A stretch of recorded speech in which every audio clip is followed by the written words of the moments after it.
So talk about like you're in like what were you like in high school? What was the personality type? I was the naughtiest child. I got suspended from a few schools. Like So I as- hated school. School to me was jail. As opposed to your current lifestyle being super boring, you were super lit when you were in high school? I was like the class clown. I was like, I was the one like organizing the parties at school, and I would fuck around so much, and I would be at the principal's office all the time, and because I didn't enjoy school. I loved going there to like hang out with my friends, and it was like one big just like kind of joke to me. I didn't take school very seriously, although I did well in the end. You did do well though. I did well. You were I one of those graduated kids. and I got like awards at the end, but it was kind of like a turnaround. It was like, oh, what happened with her? Like she used to be a psycho. Psycho? Well, I used to, I did some things. Like how bad are we talking though? You joined a gang? When I was really young, I cut a girl's ponytail off. That's so fucked up. How old are we talking? Off very young, like 8. Wow. And then I got like married at school and had like the whole school came to the wedding, which was just like it was just like a grass, a ring made out of like grass. You can just do that? You can just get married in school? No, you can't, because then like I got in a lot of trouble for that. For getting fake married at school? Yeah, because you got like every student in the whole school came to it. You know that kids at American schools are like beating and robbing and shooting and stabbing and stuff, and you're out here getting in trouble for staging a wedding. Yeah, it's like, let's spread the love, and they're like, no, and then they like asked me to leave, and then I made in the next school I went to, I made one of the teachers quit because I made the whole class go on strike. On strike? Yeah. What was she doing that you were so offended by? She herself was crazy, and she used, anyway, I'm going to go into that. I'm going to call her out. She was crazy? And like our teachers that we had, none of the teachers at that school like stayed long because it was just a badly run school. And then at my high school, I had a lot of anger when I was younger, so I used to like write like cunt. I don't know, you have to beat that out. That was great. We love cunt. I don't want you to get demonetized by YouTube. No, cunt is excellent. Okay. We're definitely deep enough that we can say cunt. In Australia is like, everyone uses that word. No, I know. You don't use it here. Like, we use it like in a nice way. We're like, oh, you're a good cunt. Yeah, no, I love it. I love the way that the Australians and a lot of English people say it in a similar way. And that's a big way that you can tell if you can trust the person you're talking to. Because if you say cunt and the person that's super offended, then you're like, oh. Yeah, in America, some people go to Perth. Really... Yeah, you need to relax. Like, yeah.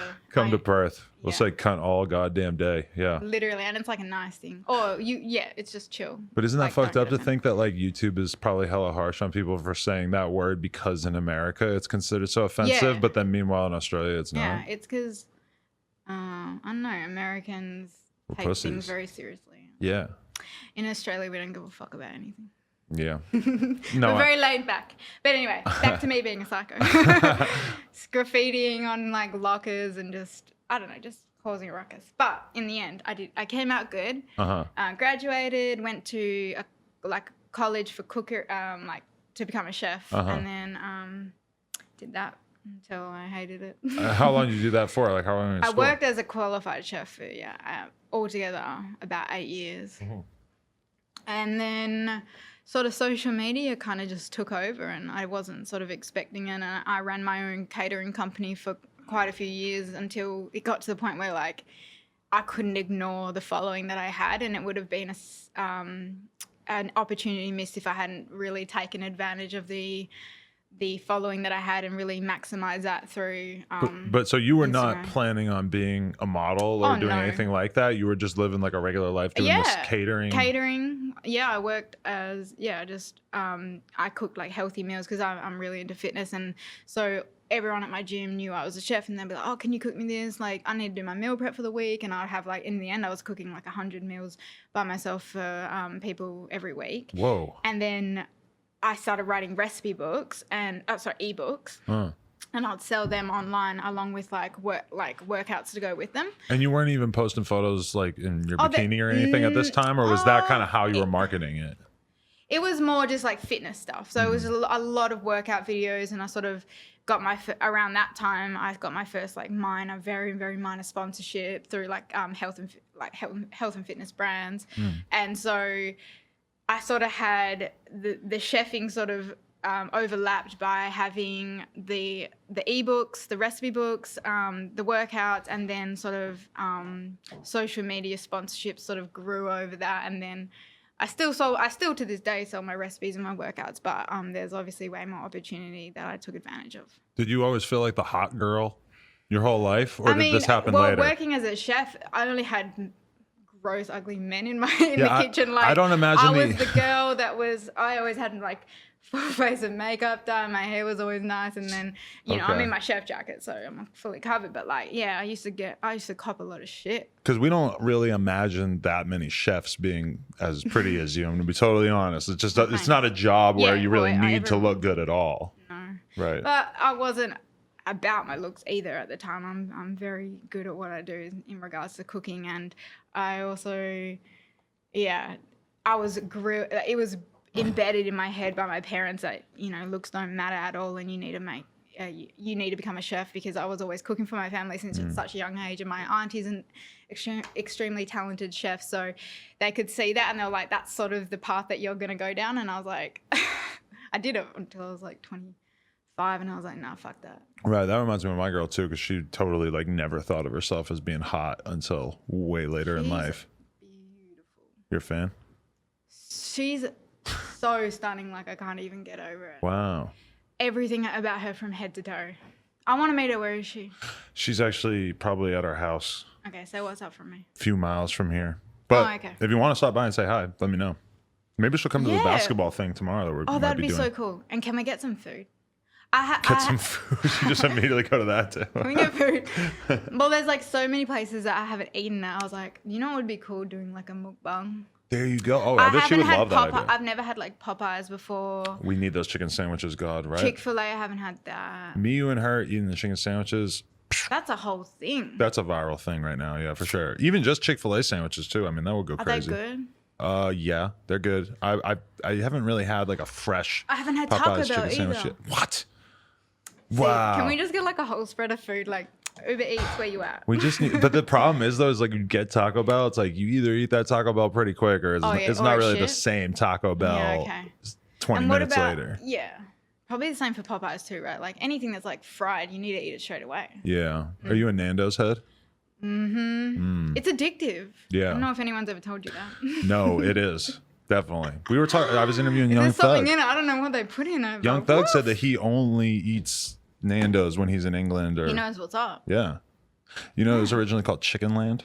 Since when? It was originally called that back in like what was it, 1891? Yes, Fernando Duarte. You know your facts. Yeah, it was named after, it was named by Fernando Duarte because his son was also named Fernando, and he called it Nando's. He's Portuguese. Yeah. What a legend. Chicken Land. I kind of wish they had kept that name. Because that's a Chicken Land. I went to Land. Nando's once and they said, we run out of chicken. I'm like, that's all you fucking do. How do you run out of chicken? What do you get when you go there? I get the quarter with like extra hot. Okay. With the peri peri chips, just like extra hot. we learned when we were out there that the thighs are kind of the move. And you know what? Australia Nando's, because the UK, no other Nando's do this, but Australian Nando's do ribs.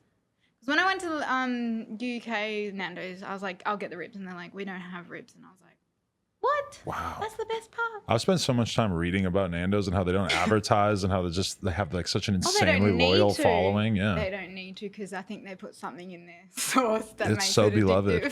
There's a Nando's black card.